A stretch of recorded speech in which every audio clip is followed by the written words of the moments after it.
Well, the oldest tree farm in Florida is opening up literally and figuratively. Here to tell us about efforts to promote and publicize its pioneer history is Danny Geiger. He is the owner of Pioneer Farm on the city's north side. Danny, thanks for being here. Thanks so much for having me. So, we should say at the outset that we first heard about you and your farm from our colleague at the Florida Times Union, columnist Mark Woods. Yes. Um, but I believe that you kind of had a conversation with him because you're trying to get the word out. Why are you trying to get word out about the family farm?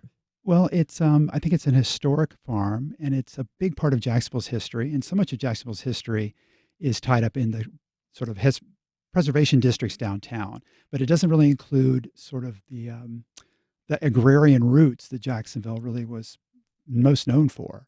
And this farm, it's 150 years old, and my great great grandfather actually settled here about 200 years ago. And so and it's essentially a museum. We haven't really touched it. It hasn't been a farm since the 40s, and so everything is there, and it's sort of this picturesque slice of life and a historically accurate slice of life of what pioneer life was like here in Jacksonville.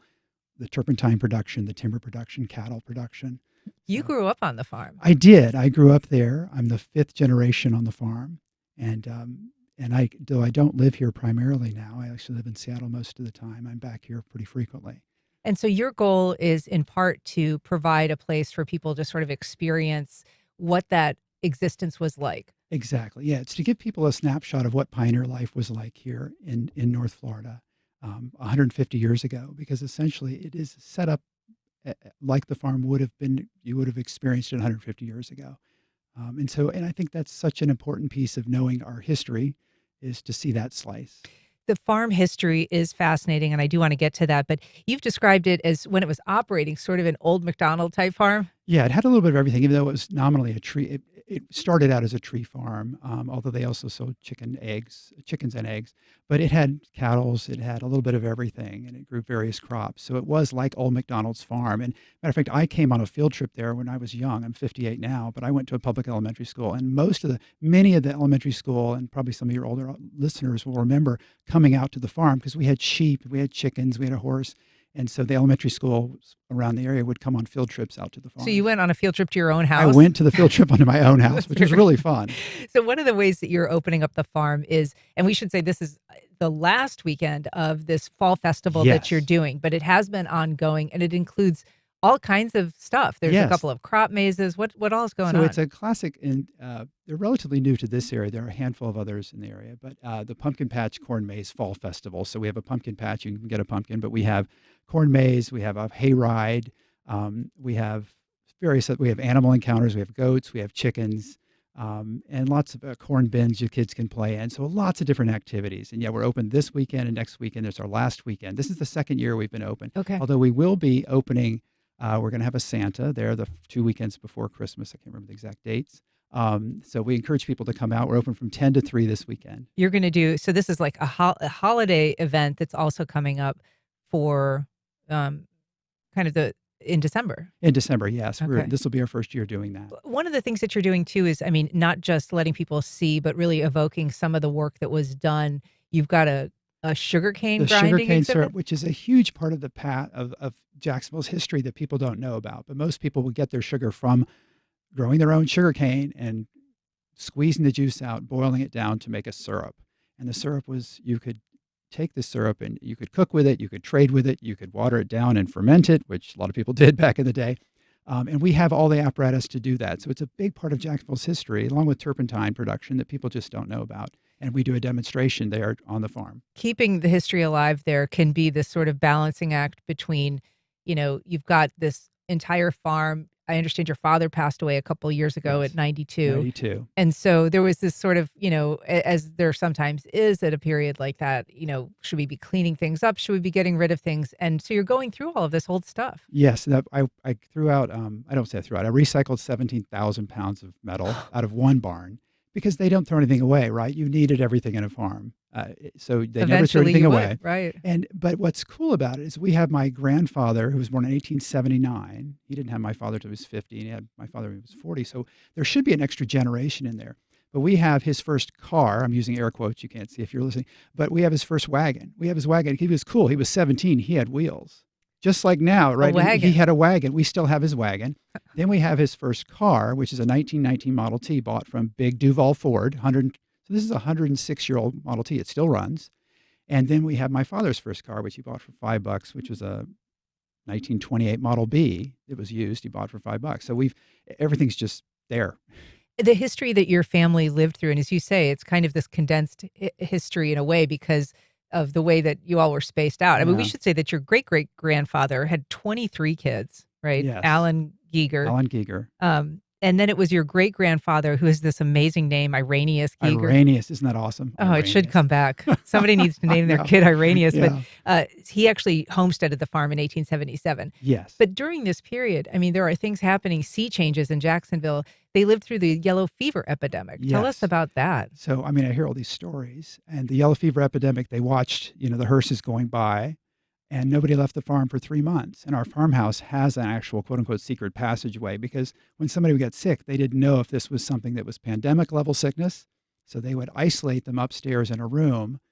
But since there was no heating and cooling, essentially, no air conditioning, they created a passageway between one of the porches so somebody could sleep on the porches in the summer when it was hot, but also pass through a little passageway to get to a room that could be sort of heated in the winter. But they would be isolated if They would they be needed to isolated if be. they need to be, and then they could figure out if this was something they didn't really worry about. And when you talk about the wagons going by, so there is this epidemic that is just killing thousands of people in Jacksonville Yes. every single month, Yes. and so these caskets are going by? Well, there was hearses going by when they would Hearses. take it, and there was also, the stories. I grew up with so many stories of Jacksonville. For instance, that in that epidemic, there was a field hospital apparently where Gateway Mall is now, which was sand dunes.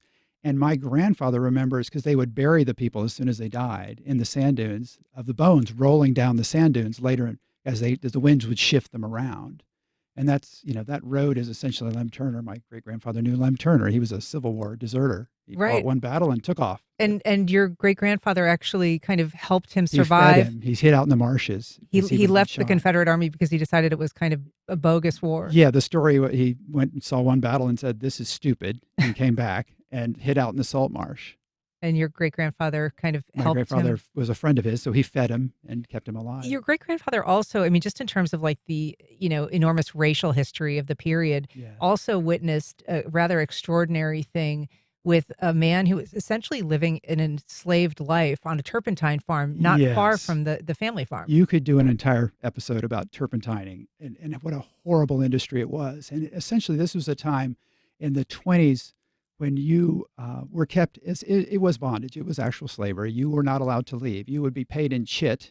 You'd be paid in script, and you could only shop at the company store. You lived in company housing.